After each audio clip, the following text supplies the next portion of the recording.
जय श्री राम दोस्तों, आप सभी ने रामायण तो जरूर देखी या पढ़ी होगी, जिसमें भगवान श्री राम, लक्ष्मण जी और सीता जी के बारे में बताया गया है। लेकिन क्या आपको पता है भगवान श्री राम ने लक्ष्मण जी को मृत्युदंड क्यों दिया? तो चलिए आज हम जानेंगे पौराणिक कथाओं के अनुसार। भगवान राम का जन्म इंसान के रूप में तो हो गया था, लेकिन उनकी मृत्यु होनी असंभव हो रही थी। परंतु कालचक्र को बनाए रखने और चलाने के लिए जरूरी था कि प्रकृति का नियम नहीं बदले। इसलिए भगवान राम ने अपनी मृत्यु का समय तय किया और अपनी मृत्यु के लिए कुछ ऐसा किया जिसे जानकर आपको हैरानी होगी। एक पौराणिक कथा के अनुसार भगवान राम ने त्रेता युग के सारे कार्य संपन्न कर लिए थे और उनकी सारी लीलाएं समाप्त हो चुकी थीं और धरती पर जीवन अवधि भी समाप्त होने का समय आ चुका था। लेकिन समय समाप्त होने के बाद भी काल देवता यमराज भगवान राम के समीप उनके प्राण हरने नहीं आ पा रहे थे, क्योंकि रामदूत हनुमान भगवान राम के प्राण रक्षक थे, जो स्वयं महाकाल का एक रूप है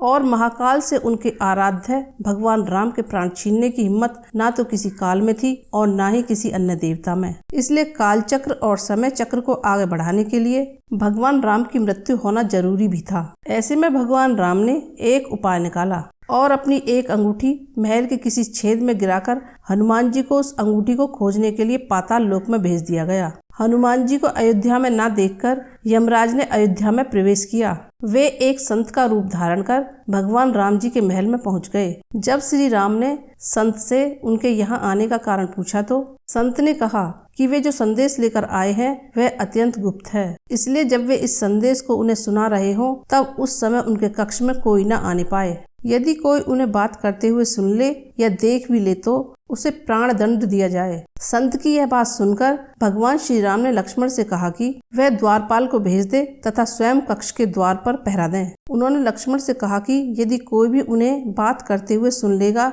या देख भी लेगा तो अवश्य ही उसे प्राणदंड मिलेगा। फिर यमराज ने अपने असली रूप में आकर श्री राम को प्रणाम किया और वहां आने का कारण बताया। उन्होंने श्री राम से कहा कि वे भगवान ब्रह्मा के आदेश पर वहां आए हैं। उन्होंने बताया कि अब उनका इस धरती पर कार्य पूर्ण हो चुका है तथा राम रूपी अवतार में उन्होंने अपनी जितनी आयु निश्चित की थी उसके समाप्त होने का समय आ गया है। इसलिए अब उनके परमधाम बैकुंठ में जाने का समय निकट आ गया है। श्री राम जी ने यमराज से कहा कि वह ये बात जानते हैं, इसलिए वह ये संदेश ब्रह्मा जी तक पहुंचा दे। और जिस समय लक्ष्मण जी द्वार पर पहरा दे रहे थे उसी समय महर्षि दुर्वासा वहां आ पहुंचे। उन्होंने उसी समय लक्ष्मण जी को कहा कि वे उनके आने की सूचना तत्काल श्री राम जी को दे दें। लक्ष्मण जी ने उनसे क्षमा मांगी और कहा श्री राम जी अभी एक आवश्यक कार्य में व्यस्त हैं, इसलिए वे अभी उनसे नहीं मिल सकते। लक्ष्मण जी ने कहा यदि कोई बात है तो मुझे बता दें, अन्यथा श्री राम की प्रतीक्षा करें। यह सुनकर ऋषि दुर्वासा नाराज हो गए और उन्होंने कहा कि यदि उन्हें क्रोध आ गया तो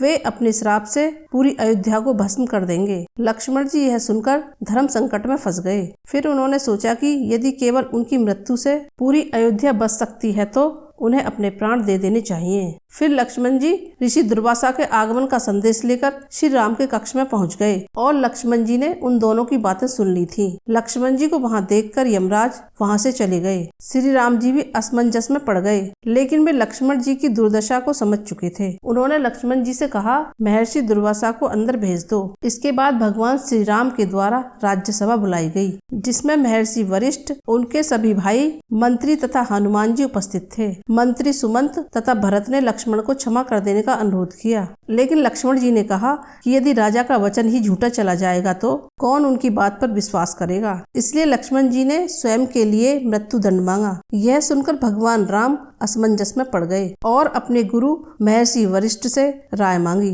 महर्षि वशिष्ठ ने भी श्री राम को अपना वचन निभाने को कहा। फिर उस सभा में उपस्थित हनुमान जी ने शास्त्रों का उदाहरण देकर कहा कि एक सिद्ध पुरुष तथा साधु का त्याग कर देना उन्हें प्राण दंड देने के समान होता है। महर्षि वशिष्ठ भी इससे सहमत हुए और उन्होंने लक्ष्मण जी का त्याग कर देने को कहा। इसके पश्चात श्री राम जी ने लक्ष्मण जी का परित्याग कर दिया। भगवान श्री राम के द्वारा लक्ष्मण जी का परित्याग करने के पश्चात वे उनका आशीर्वाद लेकर सरयू नदी में गए और अपने श्वास की गति को रोककर अंतर्ध्यान हो गए। समाधि लेने के पश्चात वे अपने धाम बैकुंठ पहुंच गए और शेषनाग का रूप ले लिया। इसलिए भगवान श्री राम जी ने लक्ष्मण जी का परित्याग किया था। अगर आपको मेरी ये वीडियो अच्छी लगी है तो लाइक करें और चैनल को सब्सक्राइब करें।